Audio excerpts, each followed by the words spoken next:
There are days that split your life in two. Before the call, after the call.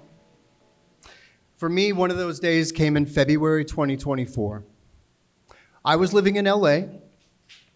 I woke up on a Saturday morning to a phone call from my dad calling from Spokane.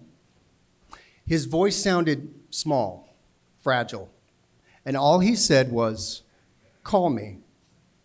And I remember standing there for a second just looking at my phone thinking, okay, how bad is this going to be? Because nobody calls you in the wee hours of a Saturday morning with anything anybody wants to hear. So I called him back, and he said, "Something's happened. Your brother went fishing yesterday. He didn't come home." And that was all he had. No conclusions, no theories, just Eric went out and he didn't come back. I booked a flight home for that afternoon. They found the boat first. It was an outrigger fishing boat. It had run aground on the shores of Lake Roosevelt with no one on board. The fishing lines were still in the water, and they were tangled in such a way that indicated that the boat had been spinning. And here's the theory that we have put together based on evidence from the boat and from GPS data from the boat's fish finder. My sister-in-law, Jen, Eric's wife, who's here tonight, she sat down with me a few weeks ago, and she showed me that GPS track, and she kind of laid out for me sort of her theory of what Eric's journey must have looked like on that afternoon back in February 2024. We think Eric must have experienced some kind of medical emergency while he was fishing along the western shore of Lake Roosevelt. We think it must have been a cardiac event. He didn't bother taking the lines in. He gunned the boat toward the dock. But before he could get there, when he was about halfway across the lake, he seems to have collapsed onto the controls, sending the boat into an uncontrolled spin. On the GPS track, it looks like a kid took a crayon and tried to draw a black hole. It's just hundreds of circles. But then, the line goes straight again. It's like he remembered where he was going.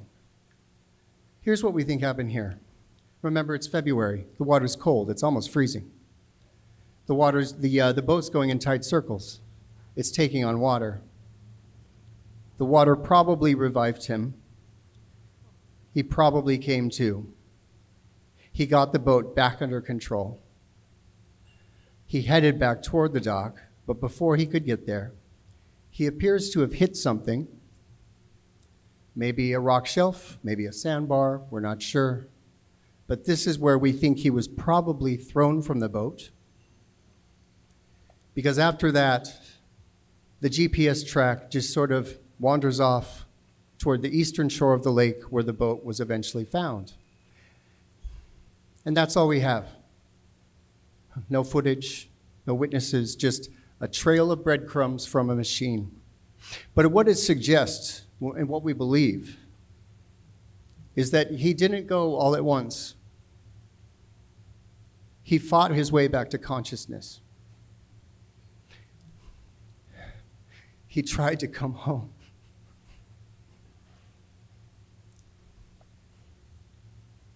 Then came the waiting because we hadn't found him. And due to cold weather conditions, we were told it would take weeks, maybe even months before we would. And by that point, there was a full search and rescue operation underway. And it wasn't until a family friend took a plane over the lake that they finally saw him floating about 13 miles from where we think Eric went into the water. After all the searching and the waiting and the wondering, there he was. After that, I thought things would move quickly. I thought we would get answers, but it was more weeks, months actually, before we got the medical report back. And during that time, I started hinging a lot of meaning of what I thought that report would say. I started telling myself, if they can just tell me exactly what happened, then I can accept it. If Eric died of a massive heart attack, say, then maybe he was dead before he even hit the water. You know it's bad when you start wishing for a massive heart attack? But that's the kind of bargaining I was engaging in at that point. And then the report came back. And what it said was that the cause of death was a combination of hypothermia and drowning. Not cardiac arrest, not peaceful, not painless, not instant drowning. And I think up until that point, you got to understand, this was my oldest brother. He always seemed, to some extent, indestructible, undeniable. He was a basketball star. He trained to be a Green Beret.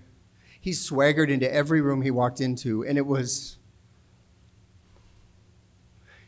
so hard to wrap my head around the fact that he had swaggered out of his last room, that he was not coming back.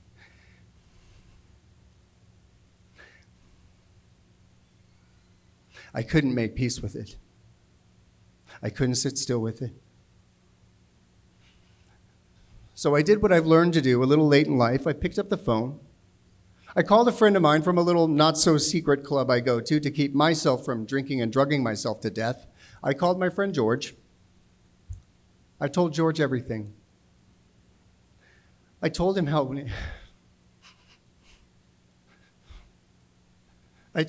angry I was. I told him how unfair it felt, how much I just wanted to know what happened. The report didn't say what happened. And George said, "Oh, honey,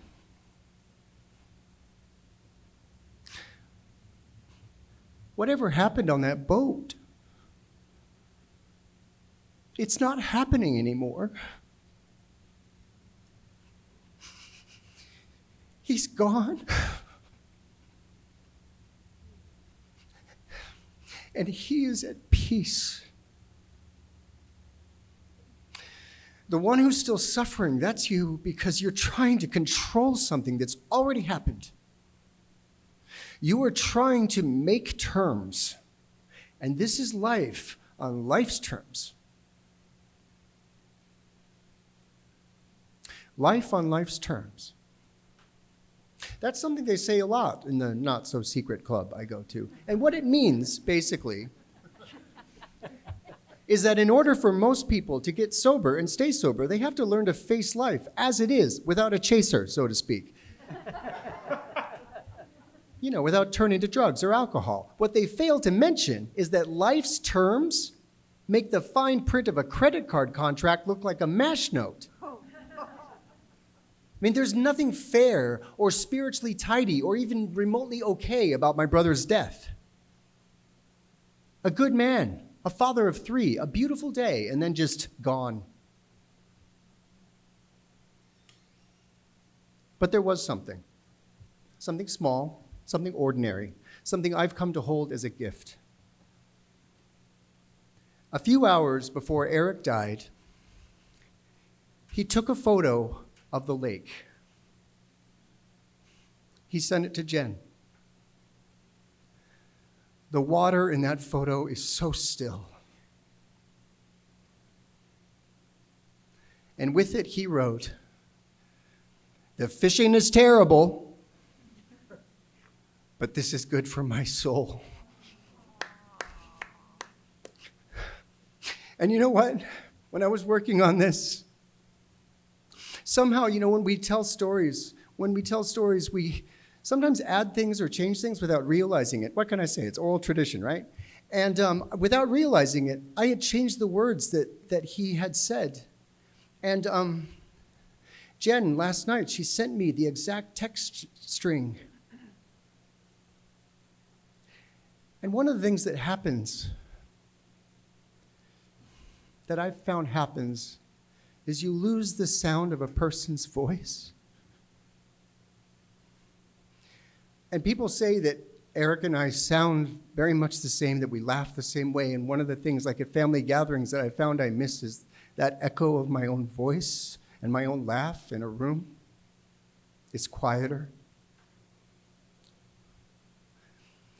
And what a gift it was last night to see that text and that phrase, the fishing is terrible. I could hear my brother's voice. I could hear him saying that, and what a gift that was. But in that exchange, the words they said included, I wish I was there with you, and I love you. And those were among, as far as I know, among the last words he read and the last words he wrote on this earth.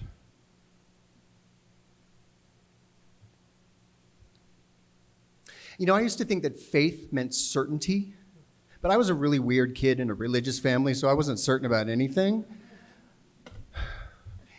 It wasn't until much later, till I'd rejected religion and rejected spirituality and done pretty much everything I could to reject everything about myself and tried to wipe myself off this earth, till I came to a very different understanding. Today, I do not believe that faith is certainty. I believe that faith is what happens when you show up despite not knowing. Doubt, then, is part of faith. Pain is part of it. Not knowing is pretty much all of it. And what I do know is this. A few hours before something terrible happened, my brother noticed something beautiful. He took it in. He sent it to his favorite person in the world. And he said, this beautiful thing reminded me of you. That moment of peace and presence, of connection, that was real.